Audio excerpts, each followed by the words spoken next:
అద్భుతమైన ఫామ్ చూపించి T20 world కప్కి ఎంపికైన సంజు శాంసన్ అదృష్టం 15 రోజుల్లోనే తారుమారైపోయింది. టీ20 వరల్డ్ కప్కి ముందు జరిగిన న్యూజిలాండ్ టీ20 సిరీస్లో ఘోరంగా ఫెయిల్ అయిన సంజు తన స్థానాన్ని అదే సిరీస్లో అద్భుతమైన ఫామ్ చూపించిన ఇషాన్ కిషన్కి కోల్పోయాడు.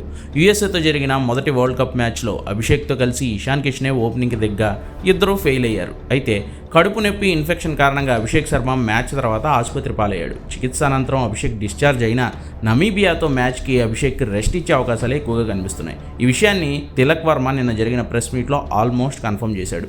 మరీ తప్పనిసరి అనుకుంటే తప్ప అభిషేక్ మ్యాచ్ ఆడాడు కాబట్టి తన స్థానంలో సీనియర్ బ్యాటర్ సంజు శాంసన్కి మళ్లీ ఛాన్స్ దక్కే అవకాశాలు కనిపిస్తున్నాయి. న్యూజిలాండ్ మీద 5 మ్యాచ్ల్లో కలిపి 50 పరుగులు మాత్రమే చేసిన సంజు శాంసన్ ఇవాళ నమీబియాతో జరిగే మ్యాచ్లో భారీ స్కోర్ కొడితే తప్ప అతనిపై టీం మేనేజ్మెంట్ ఇక నమ్మకం చూపించే అవకాశాలు కనబడడం లేదు. ఆల్రెడీ టీంలో ఉన్న స్థానాల కోసం భారీ పోటీని తప్పించుకోవాలి అంటే వాళ్ళ సంజు నమీబియాపై ఇషాన్ కిషన్తో కలిసి విరుచుకుపడాల్సిందే. చూడాలి మరి మన చట్టా తనకు దక్కబోతున్న లాస్ట్ ఛాన్స్ని ఏం చేస్తాడో.